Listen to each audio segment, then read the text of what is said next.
Hello and welcome to episode 49 of the Aquarius Podcast. I'm your host, Randy Reed. The Aquarius Podcast is sponsored by OASE and their BioPlus line of internal filters. So it'd be easy for me to highlight a list of features that the BioPlus internal filters have and talk a bit about each one, like the integrated heater in the Thermo series, the adjustable water flow nozzle that allows you to have a diffuse water outflow, or the fact that it's super quiet. What I want to talk about is use case. Because to be honest, what is the application for an internal power filter when filtration is available in the form of canister filters, hang-on back filters, and sponge filters?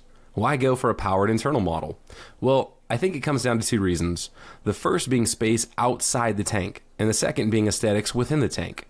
Not every tank is positioned or set up in a way that can accommodate a hang-on back or canister filter. And if you're focused on achieving a certain aquascaping aesthetic, perhaps you don't want a sponge filter or heater visible. So that's where it seems the BioPlus comes into play and really shines. With a sleek design that mounts discreetly in the corner of your aquarium, providing mechanical and biological filtration with variable flow rates. If you want to learn more about the BioPlus, click on the OASE sponsor link in the show notes. Now, on to the interview. Today's date is Thursday, February 7th, 2019.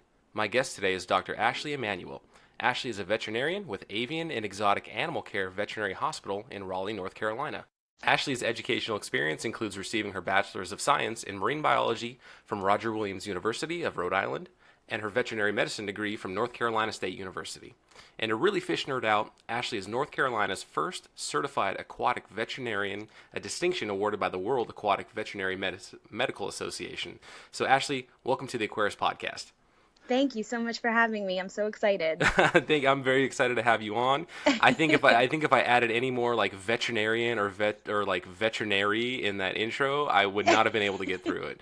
So it's a surprisingly cumbersome word. I have to spell it out in my head every time I write it still, and I am one. So I'm glad because I actually had to keep checking like my little Google tabs or whatever to make sure I was spelling it right and I wasn't getting the I wasn't getting the angry red underline underneath it, so I was throwing the right letters together. So at least I don't know how we spell anything without spell check anymore.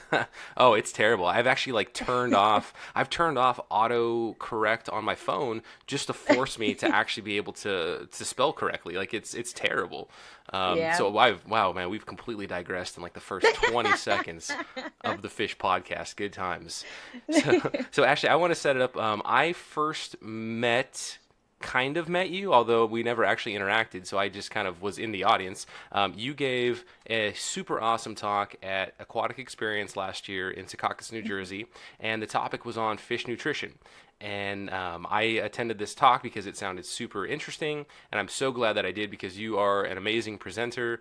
Thank you. Yeah, clearly from your credentials, you have a wealth of educational and professional experience in dealing with fish. So it's nice to have firsthand, somebody that can come on and actually provide firsthand knowledge on some of these subjects that I feel like on the internet, if you do Google searching and you end up on forums or YouTube videos, you may get pulled down the wrong direction. Absolutely. And it's not that maybe it's the right direction for the wrong reason, but as we kind of talked about a little bit in the pre-interview section of the show, and you alluded to in your talk, there's just not much known about fish. Yeah, absolutely. And so for some people to just kind of make assumptions or make guesses and then to put that information out there could potentially be bad for your fish. So it's so awesome to have a vet on the podcast. Thank you so much.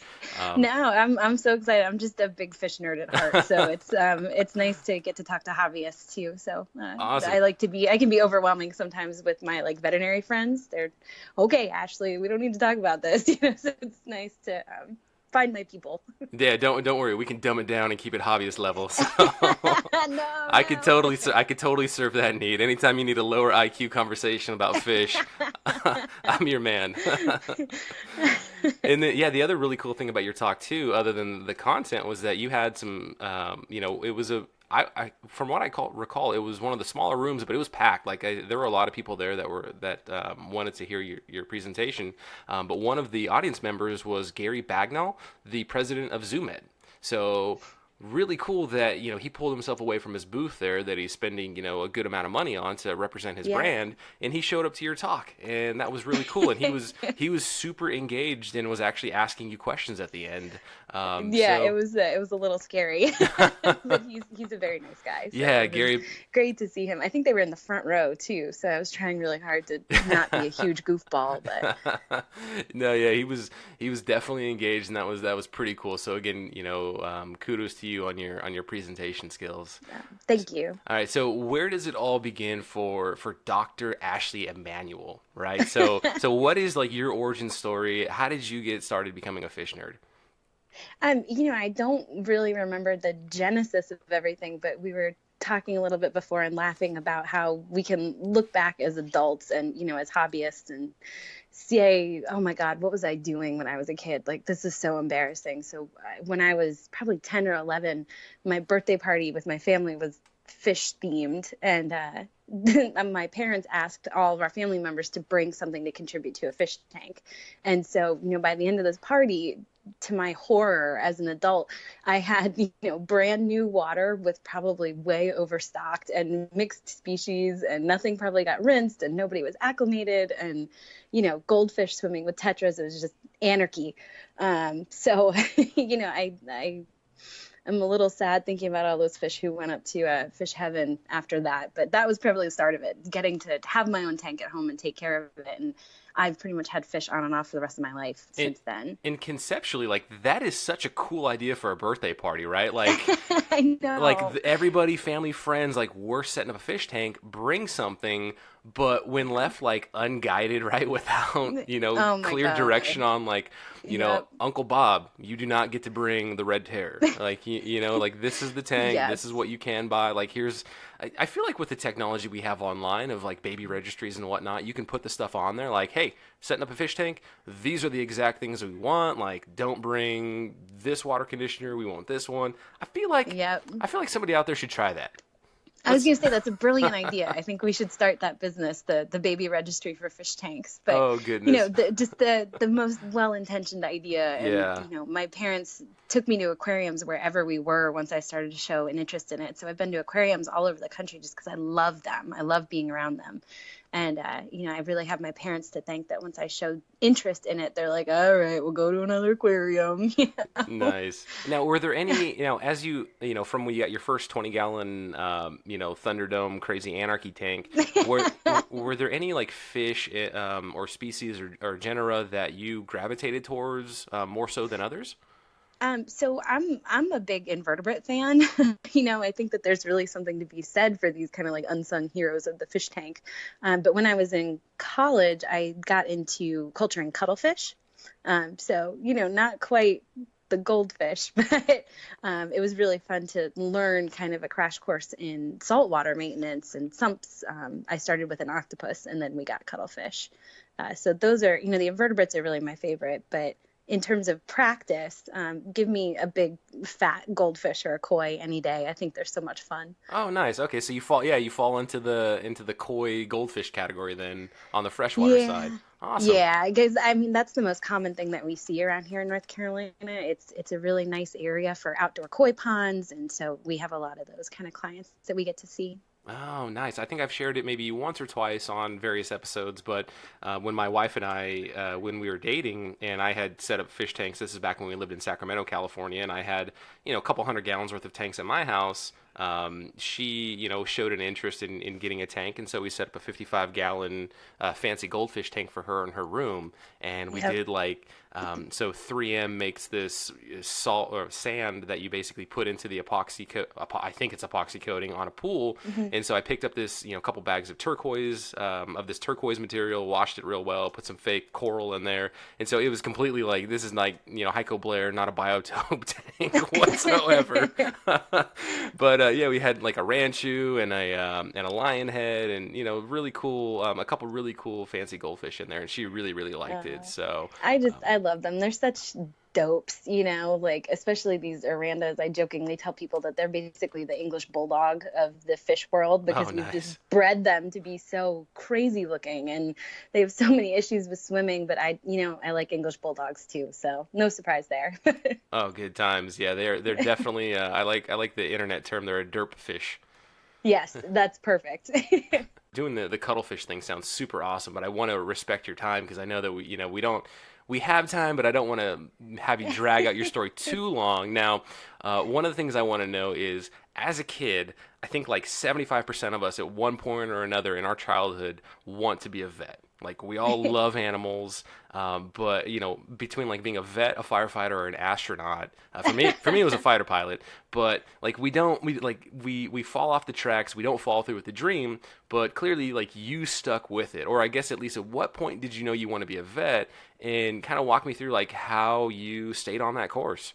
Yeah, absolutely. And it's funny that you mentioned the fighter pilot thing because one of my best friends is a veterinarian and her husband is a fighter pilot, and so they're like the coolest people Oh I my know. goodness! I know, Gotta make a right? movie They're about way too them. cool for me to be friends with them, but so I did want to be a vet when I was a kid, just like everybody else, and then kind of fell off that track and was thinking about all sorts of other things. And then when I was in college, I was studying marine biology, thinking that I would go and do a master's or a PhD, do some research. And so I had this research project with these cuttlefish, and I realized that I just hated the data collection part of it, the actual like nuts and bolts of doing research. I was really awful at. I just hated it and it was boring, but I loved every single day getting to get up and take care of these animals. And then we started to have some issues with cuttlefish and squid can get this thing called butt burn, which is when they kind of bounce into the walls of their enclosures and we can get some rubbing. And so we had some issues and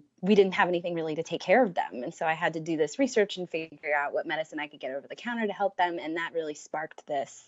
Okay, I love this. I can see myself doing this. And to me, at this point, I still look at medicine as a little bit of magic. Like I have all this knowledge, but it's an art and you get to apply it and to heal things. It's just the most amazing thing. I'm so proud that I get to do it. So once I figured that out, that there was no future for me in research, I decided to go back to just really loving taking care of animals and their people. Oh, that's so cool. And actually, as you said butt burn, I instantly thought of the title of this episode could be Dr. Ashley Emanuele on butt burn. Like, I love it. It's perfect. I probably won't go with that. I think I'll come up with something better. But so what was you said, so it was an over-the-counter solution that ended up being the fix for butt burn? Yeah. And this is horrifying. It ended up being the best thing that we could use was malachite green. And I think about it and I'm like, oh my God, I totally, I'm going to get cancer down the road because of that moment right there where I was using gloves and, applying it topically to these animals. And again, right, with looking back and thinking all the things that we should have done better. Povidone iodine works really well too. Oh, okay. And so forgive my ignorance on this, but you're applying the malachite green. I guess what is it doing to the butt burn that ended up helping it be to work? Because in my head, I feel like the moment you put anything on a water critter and put it back in the water, it's instantly going to like wash off, right? So oh my God, yeah, you're describing my life and how frustrating things are. But so it basically was just kind of a topical antiseptic. And so we were just, the big issue with any animal in an aquatic environment is, they're swimming in their toilet bowl pretty much. You can't ever have sterile water with an animal. And so there's going to be a great opportunity for bacteria to get into infected wounds and make things worse. So we were just kind of trying to seal it off and have a level of antibacterial protection for them. Mm-hmm. And so another question popped in my head. Now, when I think of like a university research lab where they've got fish and they're doing studies and whatnot, I inherently assume that the animal husbandry is on point, right? And they would probably like make the normal hobbyist ashamed as far as like water change schedule and filtration and all that stuff. Is that a true statement? I really do have to give a shout out to the lab at Roger Williams, which I have a friend who's managing it right now, and they do such an incredible job with their husbandry. So your impression of that is absolutely right. And actually at Roger Williams, they do a flow through system because it's right on an estuarine bay. And so you get like fresh salt water and, my guys were on a flow through system and then we had recirculation as an element of it too with a biofilter. And so it was really, really awesome. And that's a big part of the learning curve for researchers and for students. You have to get that husbandry experience as well. Okay, and then yeah, the other thing that popped in my head was essentially the free labor in undergrad, right? Like, Yes, definitely slave labor. I didn't get to study abroad really or go anywhere, and I spent most of my vacations on campus because I was taking care of these critters, but totally worth it, and it definitely guided me down the path that I found. So. oh, awesome. And so now, so let's talk about now you've graduated, so marine biology, and then you've graduated with your veterinary degree from North Carolina State University, Yep. and now you are at Avian and Exotic Animal Vet Hospital. So, I mean, Yep. what is this experience like, and how long have you been there? Oh my God, it's so much fun. So I'm in my fourth year of practicing, and I started with this group right out of veterinary school. I got really lucky to be in a 100% exotics practice because those are pretty rare. And so we are so busy. We have, oh gosh, 5 doctors at this point, 5 doctors. And we just are running all day. We're super, super crazy busy. So it's a lot of fun. The big majority of what we see would be like small exotic mammals. So bunnies, guinea pigs, the sugar gliders that try to eat your fingers. And I'm trying really hard to build up our aquatic clientele because I love it so much. So Okay. that's been interesting. Yeah, yeah, and so, and I guess in my head, I picture like your average bunny customer is going to be like the mom and dad coming in with like 6-year-old little Sally that's super crying, and she's holding her bunny that's sick. Is that fairly representative of who's bringing bunnies Yeah. in, or? Yes, there's Okay. a good amount of that, of the terrified bunny being held by a 6-year-old. Totally wrong. But, we have a lot of people, and I love to tell this anecdote that we have a lot of people who can't have dogs or cats for some reason. And so these small mammals or birds or fish are their family pet. I worked with a family who had a betta fish that I ended up diagnosing with melanoma. But these guys were so wonderful, and they just wanted to do everything for this fish because their little boy had severe allergies. And they're like, this is our golden retriever. Like, let's do everything we can for it. So those kind of people are really why I get up and I do my job every day. So a family brought in their betta fish, and you Yep. diagnosed it with melanoma? Is Yeah. is that not skin cancer? It is. So it's a cancer of pigment-bearing cells. Okay. So he had this really weird kind of friable or, a mass that falls apart really easily. And we were able to do a little scrape and a biopsy on it, look at it under a microscope, and we submitted it to a pathologist too.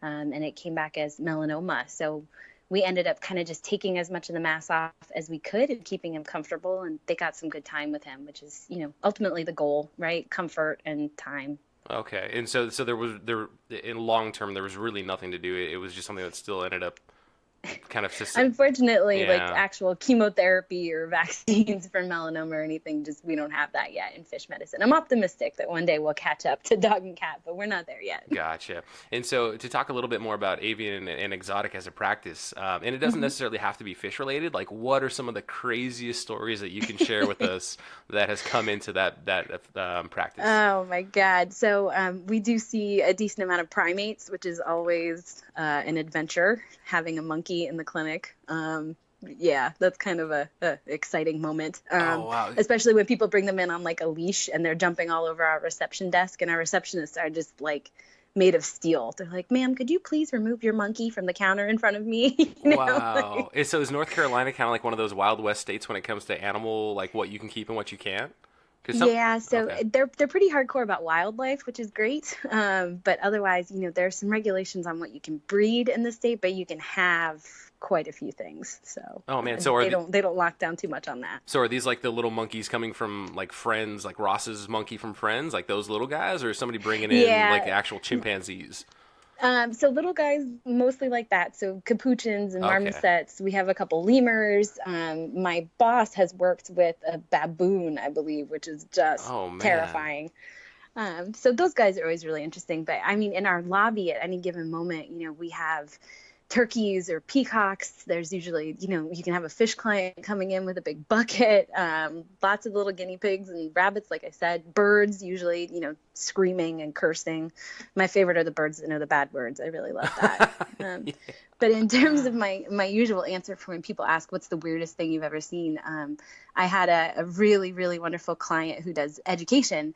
And so she has all these just nutso animals that she brings in. But she had a screaming hairy armadillo that she brought in. And it was just the cutest thing. And I wanted one. But most people didn't even know that was an animal. So it was a screaming hairy, or it was a hairy armadillo that was screaming? It is actually called a screaming hairy armadillo. And is it indigenous to North America? That's a great question. I think it's actually Australian. Australian? Okay. Wow. Everything weird comes from Australia. So when in doubt, that's a good, answer. Everything weird and that wants to kill you comes from Australia. Yes. Yes. True statement. Yep. Oh my goodness. And so, wow, that is super crazy. And I feel like the parrot thing, yeah, like hearing a parrot curse is probably one of the funniest things out there. Next to maybe hearing a kid curse, and then you're like, oh no, like you're kind of like, no, don't curse. You try not child. to laugh and encourage it, right? Yeah. Oh, okay. South America. I'm sorry, I don't want to lead your audience astray. I looked at while we were talking. South America for the screaming hairy armadillos. I feel like I have been over. I think I'm going on like episode 40. I think it'll be episode 49, and I have been fact checked a couple times. Like it hasn't been anything like crazy, but in defense of the fact checkers, I'm pretty sure that it's one of those situations where like a guest and I will say something and we're like, somebody fact check us, and then somebody does fact check us. So all right, well, rest easy, fact checkers. I correct myself. South America. Wow, that's like the pet of the day, the screaming hairy armadillo. I was really disappointed that didn't scream. That's funny. Well, even during examination, it didn't scream as like a defense stress mechanism? I mean, so it was this animal used as education, so it was really sweet. It was just hanging out on the floor, and it came over and checked us out and ate some mealworms. It was I didn't want to make it scream. I didn't want to scare it. But, yeah, a little bit of a bummer that I didn't get to hear it live up to its name. All right, I'm going to Google this right now because I need to.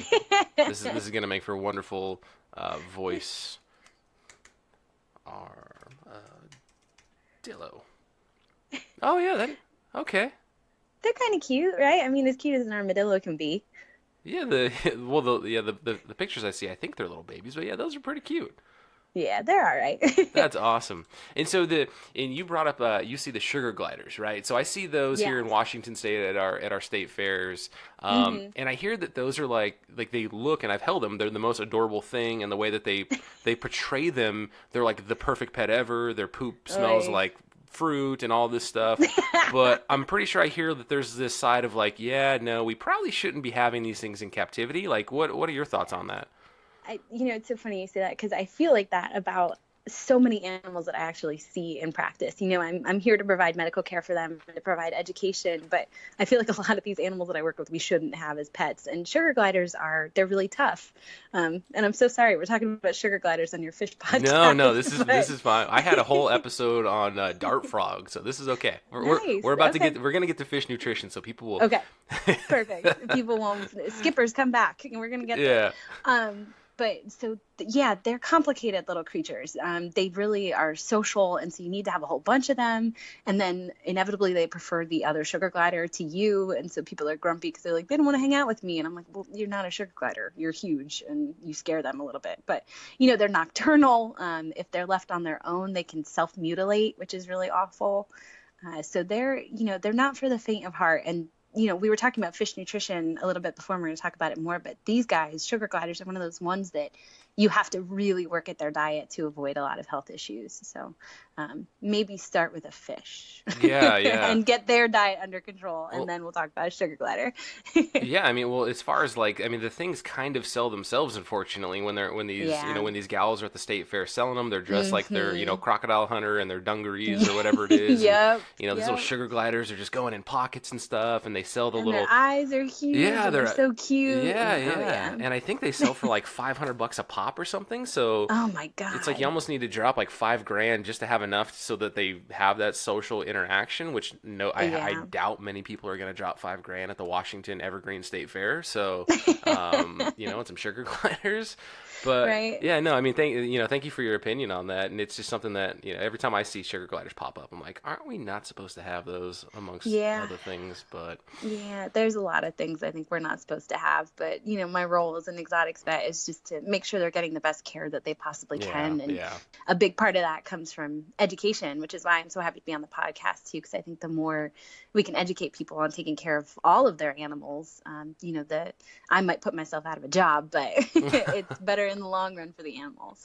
Yeah, no, I mean, if we grow the hobby and there's going to be newbies of us, and I think, yeah, hopefully if we just grow the hobby, you'll even if we are able to spread the good information, we're still going to have a need for really well practiced vets. And on that point, so you said you want to help build up the aquatics kind of arm of your practice. What are some of the things that you're doing to try to build up and get more aquatics presence in your practice? So I know you mentioned that we met at the Aquatic Experience, and so that's a big part of what I'm trying to do right now is just to get out there, and even if it's not in my region, just kind of spreading the good word that there are veterinarians out there who love fish and are pursuing as much education as they can and want to be there to help. Really, that's why vets do what they do. We're all just helpers. So there's some really great information out on the internet, but based on a veterinary website. So is one of the groups that I'm in actually has a Find a Fish Vet tab on their website. So you can put in where you are and they'll help you find somebody locally who's advertised themselves as somebody who wants to see fish and has some education in that. So just getting out there and even spreading that word, I think, is helping. And then, trying to go to the vet school and just do my best with every case I see in the hopes that it spreads, that there's somebody out there who can help. Well, yeah, I mean, mission accomplished. So there's a decent audience that listens to this podcast across all 50 states, and we do have a bit of a global presence as well. Canada, UK, Australia. I mean, there's a ton of people all around the world that listen to this podcast. Which I'm not tooting my own horn, but hopefully you can help get that message out there. And I think Skype actually cut out when you name dropped. Where can people go if they want to find a local fish vet? So in the United States, it's the American Association of Fish Veterinarians website, and there's a Find a Fish Vet tab right on there. So you can check it out and put in your zip code or your state.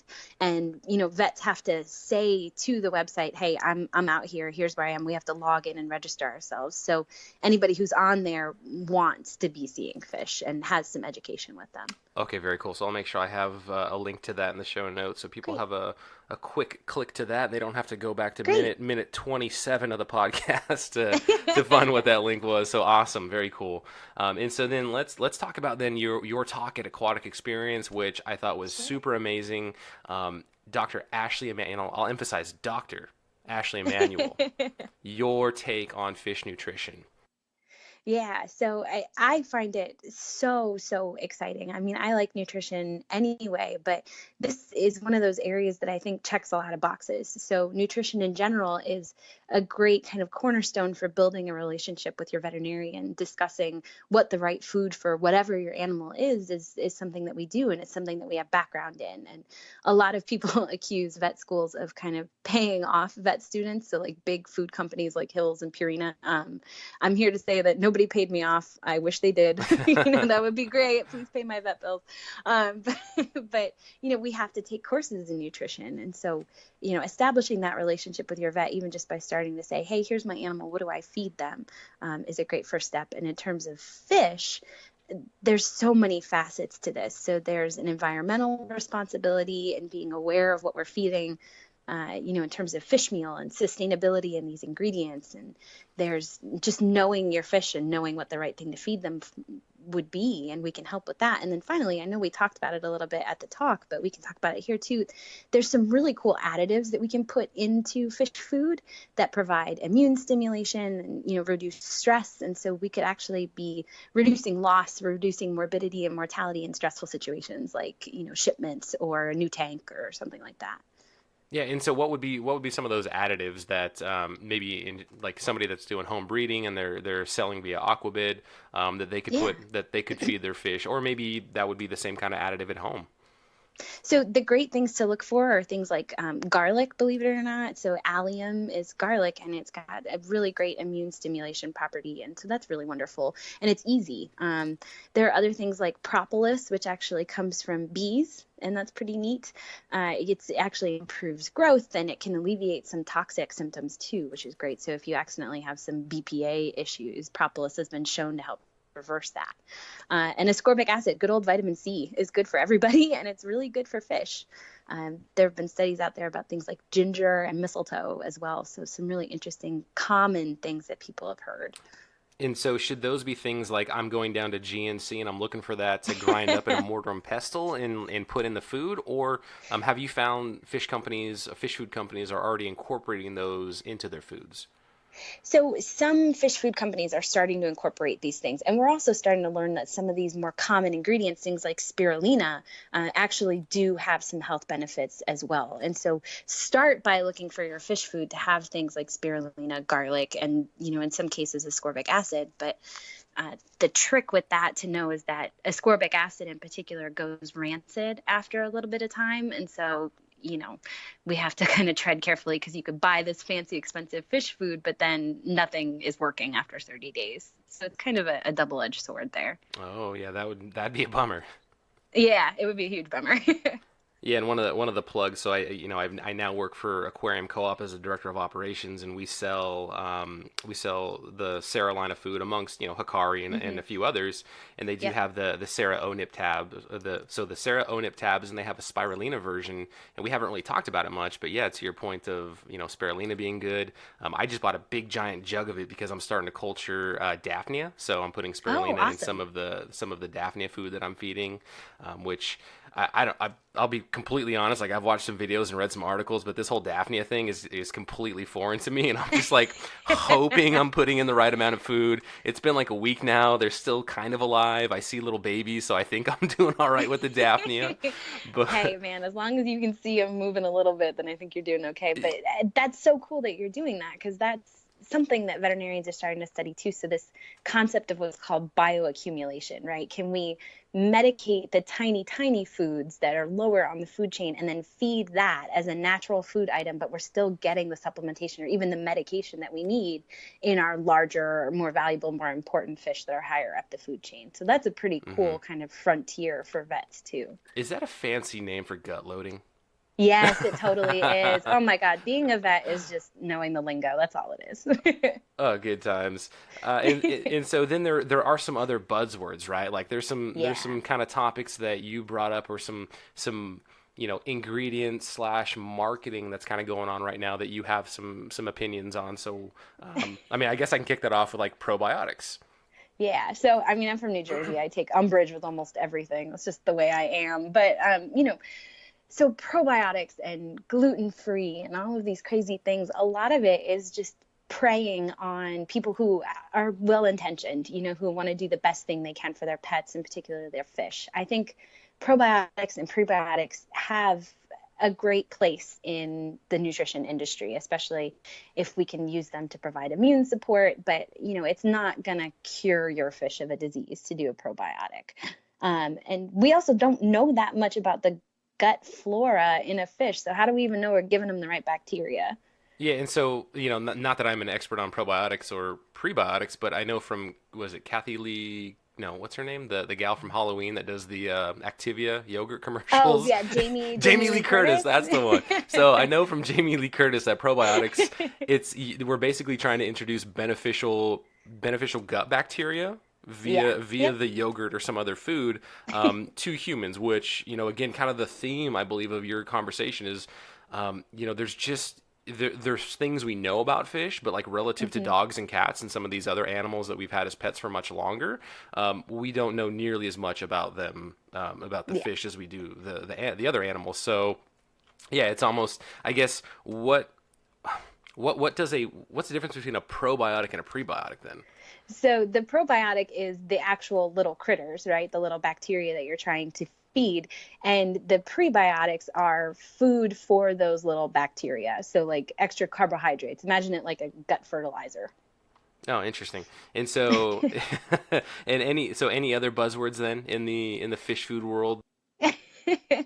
I don't think that the whole gluten-free thing has crossed over into fish medicine yet, but I have serious issues with that too, especially because a lot of dog and cat medicine, it's not necessarily the carbs or the sugars, it's the proteins that are causing allergies. And we were joking before about how in the world would we know if a fish had a food allergy. So I just don't think that we know enough if there are protein allergies out there. But, gluten-free and all natural and all that stuff doesn't really have a lot of substance behind it, unfortunately. Yeah, and I think the whole gluten free. I mean, for me, knowing a couple people that actually are afflicted by celiac, Yeah. and knowing how it's companies are marketing towards people that think they need gluten free when they really don't, and Yeah. it's almost I hate to say the word offensive, but it's almost offensive that people that are afflicted by celiac and it's truly damaging. Yes. They're like, I guess it's great that more and more foods are becoming gluten-free for them, right? Because everybody else thinks that they need it, but at the same time, it's like, we're just preying on people that think they need something, and now it's potentially crossing over. It is kind of crossing over into the fish world. Absolutely. The nutrition industry in general, I think, found an exposed nerve that they could target with people who are worried about themselves having gluten issues. And they're kind of like, oh, maybe we can convince them that their pets have gluten issues too. And, that really hasn't been studied extensively in veterinary medicine. And I completely agree with you that, the people who are genuinely afflicted with this, it's not a joking matter. And so for people to be like, oh, I'm gluten intolerant, I want to be like, have you been tested? Typical doctor response, but Yeah, yeah. And then, yeah, and then on the note of land-based proteins, so a previous guest and I, we talked about, with Oscars in particular. I had Oscars, and I did my own beef heart recipe. Beef heart Nice. with some pellet and some prawns. My mom hated me because I used her Cuisinart to make it, Oh which was kind of no. awesome. But that was years ago, and so we were kind of on this thread of land-based protein, like coming from beef, coming from, whatever it may be, may actually be detrimental to fish, aquatic life. But, neither he or I are scientists or vets, so we don't really have a leg to stand on when it comes to any type of research or any type of I've done research in X, so I can kind of make an educated guess on this. What is your take then on feeding beef heart to, let's just be very specific, like a South American cichlid? Right. So, that's not something that they would naturally eat. And so my take on it is their gut has evolved to digest a certain type of protein. And so we want to feed as close to their natural diet as we possibly can. And that holds true for every fish species out there. That's why things like varying diets, and, you were even mentioning you had some pellets in there and you had beef heart and you had some other things. That probably was most beneficial to your Oscar than it was, giving them the actual beef heart. The variety, I think, is more important than anything. But yeah, they're not out there like jumping out of the water and chewing down a cow. So I think that as close to the natural protein for them that we can get, the better off they'll be. So then if you had the magic wand to control the fish food industry, would that be something that you would just strike from like any type of aquatic marketing? Like no, like frozen beef heart, just Ashley waves a magic wand, should not be sold to consumers that have aquatic pets. Yes, because I think that there are better options. I really do. I know that that's kind of, what people have always done, but sometimes what we've always done isn't the best thing. And I think, we have to walk this really careful line, because in aquatic animals, the ideal protein source is something like fish meal. But then we start talking about a huge sustainability issue with fish meal. So I think we have to tread carefully. And I think that that's where something like insects as a protein source may play a really cool role. Yeah, and so before we segue into the insects, which thank you for the nice segue. You're welcome. I always appreciate a nice segue. Were you familiar with back in the day, they would feed raw hamburger to angelfish for breeding? Oh my God. Have you heard that? No, I've never heard that. And that's horrifying. Yeah, apparently multiple people have told me like one of the angelfish breeders' tricks was to feed raw hamburger, and it would spur the spawning, which I don't like any guess as to why that may be. Like, I mean, so we think about animals when they breed in the wild, any animal. The thing that triggers often breeding seasons are things like high fat foods being available, or an abundance of food being available, right? We see everybody start to breed in the spring when all the berries and everything are out. So that may have been what it was, that you kind of God, hit them real hard with some good fat and protein, and they're like, all right, now's a good time to have some babies while the food's good. Oh man. That would be the only thing I could think of, but that's nuts. I haven't heard that before. I guess Yeah, yeah. if it works, okay. But then who I knows? can't medically support that. But Let's say then, that. yeah, yeah. But then who knows what you're introducing, right? Like the raw hamburger, Yes. uncooked hamburger into Yes. the fish's digestive system. Yeah.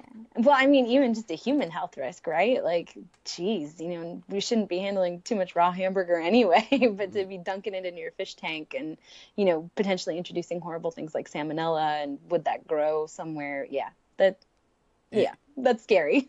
Yeah, I was always kind of curious as to like who the first person was to like, I don't know, were you walking to the grill and you went through your fish room and you accidentally dropped some in an angelfish tank and then you saw them go nuts for it, or did somebody like just really put their they got their hand on their chin, kind of stroking their beard, and they're in like the butcher section, like, yeah, man, like that kind of looks like a worm, maybe, right? Like the long stringy pieces of hamburger, but I could do that. Oh man, I don't know. I would love to meet that person and ask them though, because that's got to be interesting. Like, maybe some hamburger, And how many things did they try first, right? So that person would swear by it though. Like they would be like, I don't care what school you went to. This crap works. Look at all these angelfish in here. Angelfish. Yeah. All right. I can't fault you for it.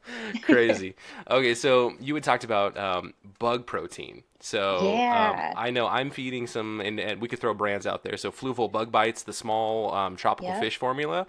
I've watched their videos, so they're having it produced bug bites. I believe the black soldier fly larva is coming from a facility in Canada, and I'm almost positive that same facility provides a good number of proteins to actually like human consumption and all sorts of other places. It's not just like they're only making it exclusively for Fluval. Like the black soldier fly larva meal is going into all sorts of stuff. So what's your take on that? So black soldier fly larvae are just my favorite things in the whole world. I think that they're really, really cool. And the estimates out there, I was reading a PBS article saying that 80% of the world gets protein from insects. And I think in the United States, we're one of those that are kind of like, ooh, I've tried bugs. They're not too bad. But we're definitely lagging behind even in terms of humans, what we can feed. And I think we're more willing to feed it to our animals than we are to our people first, but maybe a future for people too. But these black soldier fly larvae are so, so cool. They can convert nasty stuff like compost and animal waste into like 42% protein if you feed them out, which is a lot. For reference, that's a ton of protein, more than you would see in fish meal. So they're a really cool, sustainable, easy to raise, clean source of protein. And we do see fish that eat bugs, right? We have some fish that will eat things off the surface of the water. And so we're getting closer to a natural protein than maybe a beef heart. Okay, and the black soldier fly larva, or the black soldier fly in general, is there any, I guess, is it like a mosquito where it lays its eggs in kind of a water raft, so it already kind of has, like, it's not outside of the realm of possibility that a fish in some environment would come across these? Or is it just that... So, yeah, they're not water bearing in terms of like a little raft of eggs or anything like that, but I just think insect protein is probably closer than bovine protein. Sure. Fair enough. Yeah. And I mean, that's probably one of the staple foods in my fish room is that Fluval tropical bug bites. Awesome. I would like to see them develop a bug bite that is a little bit softer. I feel like that would really push that food over the edge. I'm sure that there's maybe some food production difficulties to come over, but I feel like if they're able to make those granules a little bit softer, like everything would go gonzo for it. But as it is right now, it's pretty good. And then kind of on that point though is variety. So that is just one of the foods that I feed in my fish room. I've talked about I do feed Sarah Onip, which has God, off the top of my head, Corey will probably kill me if I get this wrong, but it's I think there's krill and I think there's some other really, really good stuff in there. So I'm almost positive krill for sure is in there. Maybe some Daphnia is, I think, actually in there as well. Probably some fish meal, but a good variety just in the Sarah O nips. But for me, like my rotation, not in any particular order. So Hikari Vibra Bites are a staple in my fish room. The Bug Bites are a staple in my fish room. I probably have 3 different flake foods that I feed at any given time. Sarah GVG Treat Mix, which is one of those, which has some freeze-dried krill in it. Or Great. Gomeris worms, one of those two. But anyway, I guess what I'm getting at is, in my fish room, I feed a variety of foods, and part of that, and on a rotation, and a part of that is because of your talk, where you Oh, talked thank about, you. yeah, where see somebody out there was paying attention and actually put it in practice. Woohoo! I don't know about those other guys and that Bagnall guy, but me for sure in my fish room. And so yeah, I'm trying to feed a variety of foods, and what is your take on why that's a good thing that I should be doing that? So I absolutely love that because we don't know perfectly what to feed each type of fish, right? Like we have to do gut analysis to figure out exactly what they're eating in the wild and then do our best to approximate that in the home aquarium. And so feeding a variety means that you have a better chance of kind of pressing all those nutritional buttons that they need. So you have a better chance of meeting the protein requirements, meeting the vitamin requirements, and, in some cases, even getting a little bit of that plant protein in there. And then some of these really cool additives, like we mentioned spirulina earlier, we can get some really nice immune stimulating benefits. They're got some omega fatty acids, which are amazing. And so I think by just balancing everything, again, we're getting closer to what that natural diet should be for them. There isn't a giant fish food dispenser hanging over the Atlantic Ocean. And so we have to do our best to get close to what they would actually eat in the wild to keep them as healthy as possible. Yeah, and like you talked about, especially in a community tank where you've got different fish, like even if you were able to dial in, like let's say pandacories, right? That's a pretty staple bottom dwelling fish. Even if you're able to get the exact food for your pandacories, you're probably going to have like 2 or 3 other species of fish in that tank Yep. that aren't exactly going to eat the same thing as those pandacories. So Yes, exactly. trying to sprinkle that variety of food in there so everybody's getting those. What was the term you used? Touchstone? Oh Cornerstone? yeah, like a touchstone or a cornerstone. I'm just saying stuff. But so that everybody is getting the elements that they need to be healthy, right? Exactly. We're checking all those boxes for everybody. Awesome. And then so then in my head, one of the questions that came up was, in having dogs like my entire life, dogs and cats, I know that especially for dogs, the vets have always told me to make sure that you feed a consistent diet, and that changing out their dry food is, you want to do that as minimal as possible, right? So why is it Yeah. that for dogs I should be feeding the same kibble as consistently as possible, but for fish it's actually okay to vary it up? And that's a fabulous question. And I think there's a couple of reasons for that. So with dogs, one of the big concerns is something like allergies. So, you have this dog that's incessantly chewing on their paws, or they get hot spots and they're itchy and they're keeping you up all night because they're scratching themselves. In research, a lot of those allergies are protein based. And so if you're out there every month changing your dog's diet and you do crazy things like duck and kangaroo, when it comes time to eliminate proteins to help your animal, you've already exposed them to a lot of these proteins. Your vet's going to have a really hard time figuring out what's going to be the best diet for them. These little carnivores that we share our homes with also can get things like diarrhea. And so the most basic thing, you don't want your dog having diarrhea all over the place because you switch their food too fast. Their guts kind of get used to that. But in terms of fish, again, we don't have a perfect homogenized pellet for them like we do for a dog or a cat. So striking that balance of introducing a couple different things to make sure that we get everything into them that they need, I think is the most ideal situation. And also, how in the world, again, would we know if a fish had a food allergy? Maybe some buoyancy issues with lots of gas bubbles, but that's probably the only thing I can think of. Gotcha, which almost kind of sounds like a fancy goldfish just on a regular basis, right? Right? Yeah, just a bad day for an Miranda. But So I know the benefits of baby brine shrimp in a fish room when you're breeding fish, when you're raising fish. What would you say to somebody that is exclusively feeding baby brine shrimp?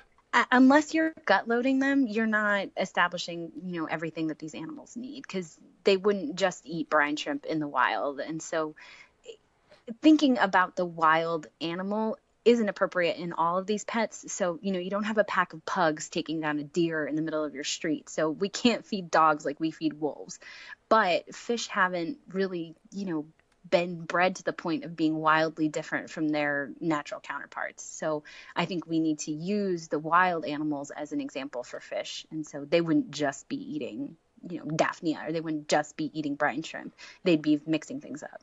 Gotcha. Yeah. So definitely baby brine shrimp, good, but still try to get maybe some like, let's say guppy fry, right? Like a lot of people love raising Yeah, guppies. yeah. So like Or try. even, find a good pellet or a good flake or Hmm. something that you can add in, a good gel food. Gotcha. What do you think of the like natural instincts that maybe come out when fish are able to hunt down a Daphnia or hunt down baby brine shrimp? Have there been any studies about potential benefits of that, or just shooting from the hip, like that seems like something that would be good for the fish, like that kind of predator prey instinct kicking in? Absolutely. So enrichment is good for any animal in captivity, be it a tiger or be it an angelfish. And so giving them an opportunity to do these natural behaviors, I think should be the goal of the hobby, right? We're trying to breed them, we're trying to get them to set up territories, and we're trying to get them to interact like they would naturally, because that's kind of the joy of the hobby. And so that can absolutely extend to feeding. You get to see their natural kind of hunting instincts, as scary as they can be. Yeah, no, very cool. And I definitely know like the Daphnia, one of the things that people say that, just drives fish crazy is that like flea like flicking motion in the Yep. water. And I've fed some initially, and yeah, I mean they definitely go crazy for it. Like they go crazy for the brine shrimp, but I feel like there's something extra about that Daphnia flick that just really makes them go nuts and just want to chomp them down. And that's fantastic. I mean, and look at it that way too. If you ever have fish that are off their feed for some reason, you have kind of an ace in your back pocket to get them to try and eat again. So even that is great to have. Would you see yourself, or do you already in your practice recommend, families that come in with maybe a sick fish, or just as kind of a general care guide, like, hey, you guys should try breeding baby brine shrimp once a week and feeding those to your fish, like. I don't have quite as many dedicated clients that were there yet, but I do have some really strong enthusiasts that we do talk about having your own live food and the benefits of that. And I've seen people be really interested and excited about that. I think that's kind of scratching that itch of them feeling like they need to be doing the all natural and the, fancy buzzwords, organic, all that stuff for their pet. I say, all right, well, you don't get much more organic than a brine shrimp, that's the most all natural you can get. So it's a good compromise. Yeah, for me, I would love to see us be able to build into the hobby, especially for families that have, the family fish tank with young kids, Hmm. like a once a week, like family activity of brine shrimp, right? Because I think that, there's because it's the whole like sea monkey experiment, right? But you're doing it, you don't have to wait, because sea monkeys, I think you have to wait like 4 days for those suckers to hatch. But if you use a brine shrimp hatcher, you get them in, 24 to 36 hours. Yeah. I feel like that'd be such a great like family activity, once a week we do the brine shrimp. It's hatching it is cool, harvesting it is kind of a pain in the butt but can kind of be cool, and then Yeah. feeding it to your tank and just watching everything in the tank go absolutely nuts for the brine shrimp, I think is something that we should all, in my opinion, we should all be pushing, that we should do as kind of a once a week activity for our tanks. Put that on the tank registry, right? A brine shrimp Yeah, hatcher. there you go. But what a great way to key kids into, natural behaviors of their animals, and, teaching them about the best possible care for your animals. And that's what we're all striving for, right? Is the best care and the best lives for, our hobby that we can get. Yep, absolutely. And Ashley, on that note, I would love for you to give a shout out to your clinic and where people can find you, and where people can learn more about you. And it sounds like you guys need to set up a YouTube channel, or Discovery Channel needs to come and film some of this action going down. There's definitely some weirdness happening that I think would be pretty entertaining. My boss would be just the happiest person ever, I think, if we got a Discovery Channel show. But so it's Avian and Exotic Animal Care in Raleigh, North Carolina. And we do have a really active Facebook page that we try to put lots of cool photos and videos on. Our Instagram is limping along, but hopefully we can work on that stuff a little more. But Facebook's probably the most fun way to see what we do every day. I think right now there's a video of a gigantic sulcata tortoise getting a bath is our popular thing. But That sounds awesome. So I will make sure yeah, it's pretty cool. I will make sure I have links to your guys' business webpage, and your Facebook page as well for the clinic, and I'll see if I can scrounge and find that Instagram to link as well. Because I mean, that sounds like, if you want to add something into your feed that that, isn't the normal like nonsense that we see on a daily basis. Like that sounds pretty cool. Like every once in a while you'll see, I don't know, maybe you guys will give an African gray a bath, or, see somebody Yeah. bring in a 5-gallon bucket with a giant derpy oranda in it, or, who knows? There's a pretty great video on our Facebook page about, I think we called it like when you give a fish a haircut or something. I had an oranda that needed a wen trim, and we made this whole video of the whole process, and it's really cute to see his little fro kind of get trimmed down and see how that impacted his mobility. It's pretty fun. Oh, nice. And that doesn't actually, like, there's no nerve endings in the wen, right? Yeah, so there's just a little bit of vasculature, like a little bit of bleeding when you're doing it, and where there's blood vessels, there's often nerves. But he was anesthetized, so he didn't seem to bother with it too much. Gotcha. Very cool. So, Ashley, thank you very much again for your time. I mean, this has been such a fun and educational episode, and thank you. Yeah, and I hope maybe in the future we'll have you on again. I would absolutely love that. It's been a pleasure. It's been so much fun. Awesome, Ashley. Well, thank you so much. You have a great rest of your day. You too. Thanks.